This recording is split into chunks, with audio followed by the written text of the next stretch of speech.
Si Jose napasaway sa klase. Si Jose pasawayon na marhay sa klase.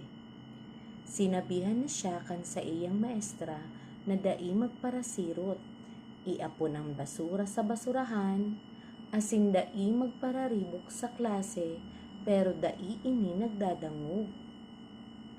Jose, dai ka po magpararibok, tadai nadadangog ka klase mo, anpig istorya ko. Mayong pakilabot si Jose, asin nagpararibok pa sa klase. Jose, dai ka magsakat sa lamisa, tamahuhulog ka dyan, sabi kan maestra. Mayong pakilabot si Jose, asin nagpaparasakat pagiraray ini. Urulian na, si Jose may kinakakan pananggad. Habang